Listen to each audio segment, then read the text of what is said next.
Assalamualaikum warahmatullahi wabarakatuh. Baik, untuk pertemuan minggu ini kita akan membahas materi mengenai pengujian white box. Oke, kalau minggu lalu uh, sudah saya sampaikan materi terkait pengujian black box. Nah, untuk minggu ini kita akan bahas terkait white box ya, atau pengujian white box. Oke. Kalau white box kemarin pada pertemuan sebelumnya kita ibaratkan sebagai suatu pengujian di mana yang diuji itu adalah permukaannya ya, tampilannya. Nah, kalau white box berarti kan kerangkanya ya. Yang diuji adalah kerangka. Kalau ibarat sebuah bangun itu yang diuji adalah kerangkanya. Tapi kalau black box itu yang diuji adalah lapisan luarnya ya.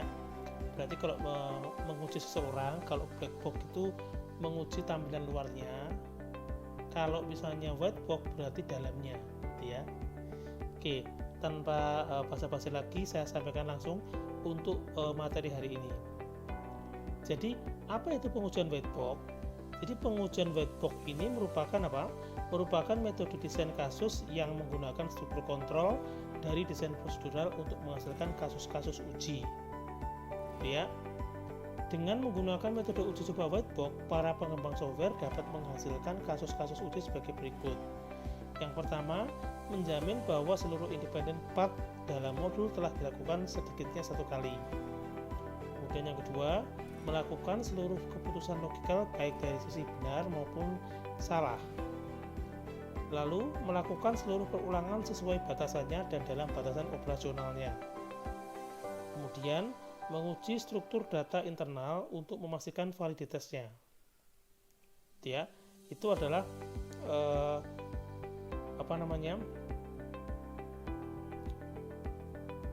yang harus dilakukan di dalam melakukan pengujian white box. Nah, kemudian mengapa harus menggunakan pengujian white box? Nah, di sini kalian perlu tahu bahwa white box ini memiliki kelebihan dan kekurangan, ya. Kelebihannya diantaranya adalah kesalahan logika. White box testing akan mencari dan mendeteksi segala kondisi yang dipercaya tidak sesuai dan mencari kapan suatu proses perulangan diakhiri. Berarti white box testing ini yang pertama adalah memiliki kelebihan, yakni dapat menguji logika programnya, sehingga logika program atau logika sistem itu bisa dideteksi bagaimana error rate-nya bagaimana. Kemudian yang kedua adalah ketidaksesuaian asumsi, menampilkan dan memonitor beberapa asumsi yang diyakini tidak sesuai dengan yang diharapkan atau yang akan diwujudkan. Untuk selanjutnya akan dianalisa kembali dan kemudian diperbaiki. Berarti ini mirip seperti black box juga kemarin ya. Dari hasil pengolahan suatu program ya, tampilannya nanti akan muncul seperti apa? Apakah tampilan yang dihasilkan dari pengolahan programnya nanti muncul seperti apa? Apakah seperti yang diharapkan atau tidak? Ya. Kemudian kesalahan pengetikan, mendeteksi dan mencari bahasa-bahasa pemrograman yang dianggap bersifat case sensitif. Nah, kita tahu bahwa dalam melakukan pengkodingan, tidak semua bahasa pemrograman itu dapat dilakukan menggunakan huruf dengan pengaruh yang sama. Artinya ada bahasa pemrograman yang membedakan antara huruf besar dan huruf kecil, ada yang tidak, ya. Jadi kalau misalnya bahasa pemrograman yang sangat mementingkan besar kecilnya huruf, nah di sini nanti dapat dideteksi berdasarkan kelebihan white box testing, yakni dari kesalahan pengetikan. Nah, kekurangannya apa? Kekurangannya adalah pada perangkat lunak yang jenisnya besar, metode white box testing ini dianggap boros karena melibatkan banyak sumber daya untuk melakukannya. Ya, jadi kalau misalnya hanya programnya itu kecil ya, sistemnya itu kecil, skopnya kecil, maka itu cukup bisa diuji oleh satu atau dua orang saja. Akan tetapi kalau misalnya sistemnya atau aplikasinya itu adalah kompleks dan besar, nah ini lain lagi ceritanya ya. Ini melibatkan banyak sumber daya, banyak orang, sehingga perlu banyak biaya untuk membayar sumber daya atau orang tersebut. Itu adalah kekurangannya, ya. Nah, di dalam mengimplementasikan pengujian white box diperlukan suatu cara untuk menggambarkan pengujian tersebut. Nah, langkahnya adalah dengan menggambarkan flow graph. Apa itu flow graph? Flow graph adalah notasi sederhana untuk merepresentasikan alur kontrol. Ada bentuk-bentuk flow graph, diantaranya ada sequence. Sequence itu berarti kalau programnya dilakukan secara terstruktur dan urut. If percabangan, nah berarti kalau percabangan nanti seperti ini ya, bercabang seperti ini. Atau case, kalau case itu juga bercabang tapi di atasnya dalam satu node ya, dalam satu node ini bisa memiliki cabang lebih dari satu. Nah seperti ini case. Kalau while itu berarti dari satu node ke node berikutnya itu dia akan terus berulang. Nah terus berulang dan akan berhenti jika kondisinya itu salah. Berhentinya di mana? Di node yang ketiga ini. Until juga hampir sama dengan while ya. Oke, itu adalah bentuk-bentuk flow graph. Pengujian white box bisa dilakukan dengan pengujian basis path. Metode ini merupakan salah satu teknik pengujian struktur kontrol untuk menjamin semua statement dalam setiap jalur independen program dieksekusi minimal satu kali. Perhitungan jalur independen dapat dilakukan melalui metrik cyclomatic complexity.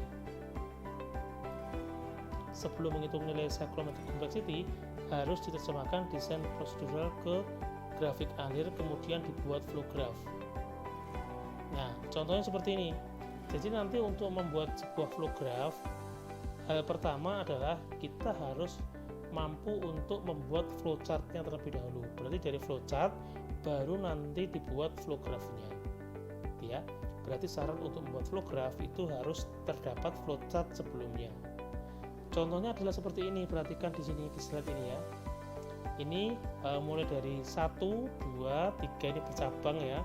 Satu tadi juga bercabang, satu bercabang ke 11 dan ke 2, kemudian 3 ini bercabang ke 4 dan ke 6, sedangkan 6 bercabang ke 7 dan 8 ya. Bagaimana bentuk flow graph dari flowchart berikut? Maka bentuk flow graph-nya akan menjadi sebagai berikut ya.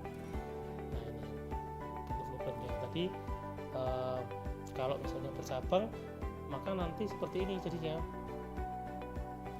Nah ini perhatikan, 1 itu bercabang ya, 1 bercabang, 3 bercabang ya, 1 bercabang, 3 bercabang, berarti ini 1 itu bercabang ke 2 dan ke 11, sedangkan 2 dan 3 ini sequence.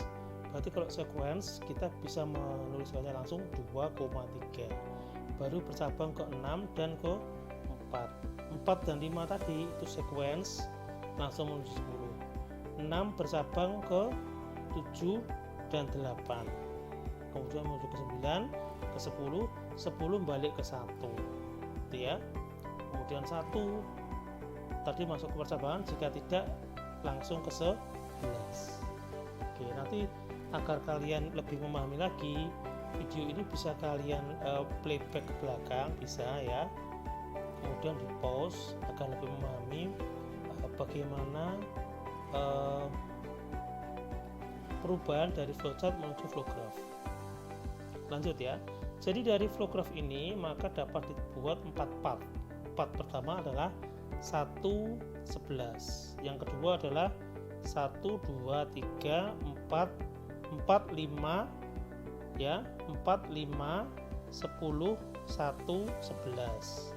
Kemudian yang part ketiga 1, 2, 3, 6, 8, 9, 10, 1, 11.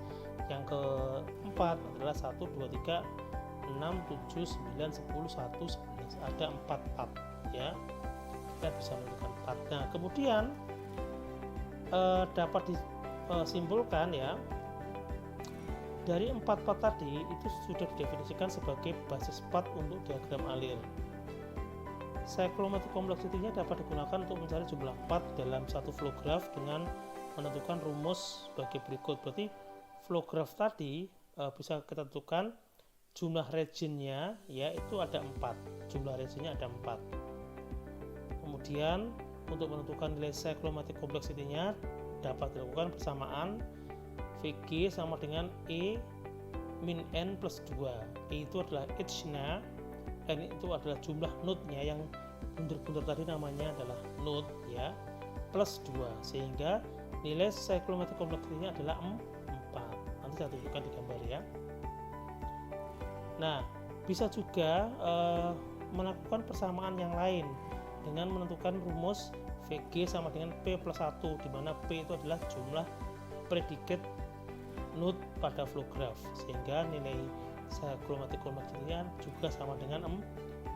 Jadi nilai cyclomatic complexity-nya dari flow graph tadi adalah 4 ya. Oke, ini saya flashback lagi. Jadi H itu adalah ini, anak panah ini dinamakan dengan H ya. Sedangkan predicate simple itu adalah simple ya, simple yang istilahnya antara antara node sequence dengan node bercabangan ya. Node sequence itu kan yang ini, 2-3 ini sequence, kemudian dengan bercabangan ini bisa dikatakan sebagai simple predikat. Nah, yang 45 kok tidak, karena 45 ini hanya sequence, setelah 5 tidak bercabang, sehingga ini tidak bisa dikatakan sebagai simple predikat. Jadi yang terlibat dalam simple predikat itu adalah node 1, 2, 3, dan 6, sehingga P nya tadi adalah 1, 2, 3, dan 6, berarti kan ada 3 plus 1 sama dengan 4 ya. Nah, nilai 4 itu seperti apa? Jadi nilai 4 tadi itu kita bisa mengkategorikan bahwa sistem yang diuji menggunakan whiteboard itu termasuk sistem yang simple atau a simple procedure, menggunakan prosedur yang sederhana dengan risiko yang low. Artinya kalau membuat programnya itu rendah kemungkinannya akan ditemukan error di dalam pemrogramannya, logika pemrogramannya. Tapi kalau misalnya nilai kompleksitinya itu 5-10, berarti tipe prosedurnya termasuk well structured and stable procedure, tapi risikonya juga masih low. Tapi kalau 11-20 itu sudah moderate, 21-50 high, sedangkan lebih dari 50 itu adalah very high, sangat rumit. Tapi yang sering saya jumpai di sini adalah yang biasanya adalah pemrograman dengan nilai complexity maksimal 4. Jarang sekali ada program yang nilai cyclomatic complexity-nya itu lebih dari 4. Kalaupun ada ya mungkin karena sangat kompleksnya program tersebut ya. Nah, nilai batas maksimum nilai dari yang diterima cyclomatic complexity itu adalah 10, berarti nilai batasnya 10. Jadi kalau misalnya nanti nilai cyclomatic complexity-nya lebih dari 10, itu berarti kemungkinan errornya semakin banyak ya. Lanjut. Nah, selain perhitungan cyclomatic complexity juga bisa dihitung atau ditentukan menggunakan graph metric. Graph metric adalah matrik 4 persegi yang mempunyai ukuran sama dengan jumlah node pada flow graph. Metrik merupakan software yang dikembangkan untuk membantu uji coba basis path atau struktur data. Masing-masing baris dan kolom mempunyai hubungan dengan node yang telah ditentukan, dan pemasukan data matrik berhubungan dengan hubungan edge antar node. Nah, bagaimana cara menggunakan graph matrix? Cara penggunaannya adalah seperti ini. Berarti tadi kita bikin tabel seperti ini. Kemudian dari tabel tadi, dari flow graph ya, dari flow graph yang dibuat tadi, kita bisa menentukan di sini ya. Tadi yang pertama adalah 1 ke 2. Ini kan dari node 1 menuju ke node 2, berarti 1. Kemudian dari 1 tadi juga bercabang. Selain kedua juga ke 11, berarti yang ke 11 juga kita kasih tanda 1. Kemudian 2 ke 3 cuma ada 1 ya. 3 ke 4 ada 1. Bercabang ke 6 juga kita kita kasih tanggal 1 dan seterusnya. Kemudian kita tinggal tambahkan di sini, semuanya harus dikurangi 1. Kita jumlahkan dulu di sini jumlahnya berapa? 1 tambah 1 sama dengan 2 dikurangi 1 hasilnya 1 dan seterusnya. Yang jelas nanti kita jumlahkan ya, nilai satunya ini kita jumlahkan dari kiri ke kanan, kemudian dikurangi 1. Kemudian hasilnya yang ada di sini itu kita jumlahkan 1, 2, 3 ya, 1, 2, 3. Oke, jumlahnya ada 3, 1, 2, 3. Oke, plus 1 untuk menentukan nilai cyclometric complexity-nya itu harus ditambahkan 1, berarti 1 tambah 1 tambah 1 3 kan, 3 tambah 1 sama dengan 4, jadi nilainya adalah 4. Nilai cyclometric complexity-nya adalah 4. Oke, apabila masih kurang jelas nanti bisa diulang kembali videonya ya, tapi kalau masih kurang jelas juga bisa kalian tanyakan via grup WA. Menanyakannya harus melalui grup ya, jangan via Japri. Oke, lanjut ya. Baik, untuk tugasnya pada malam hari ini, tugas kedua ya. Tugas kedua pada malam hari ini itu adalah mereview penelitian skripsi mahasiswa BI Unisba Blitar yang di dalamnya terdapat pembahasan dengan menggunakan pengujian whiteboard. Jadi nanti salah satu atau beberapa perwakilan dari kelompok kalian masing-masing itu ke kampus untuk mereview skripsi mahasiswa TI yang di dalamnya nanti ada pembahasan mengenai metode whiteboard. Kemudian dari hasil review tadi silakan kalian buat video presentasinya, di mana video presentasi tadi itu durasi maksimalnya adalah 15 menit dan ukuran filenya tidak lebih dari 30 MB. Oke, video presentasi itu boleh kalian rekam menggunakan aplikasi daring Zoom atau Google Meet. Kemudian tugas dikirimkan via Moodle berupa file abstrak skripsi, file review skripsi bentuk doc, dan video presentasi bentuk MP4. Semuanya dikompres bentuk RAR melalui ketua kelompok masing-masing terakhir tanggal 10 Agustus tahun 2021 jam 6 sore. Jadi untuk file abstrak skripsi itu nanti bentuknya PDF saja gitu ya, scan PDF, dan bisa ya pakai scan PDF.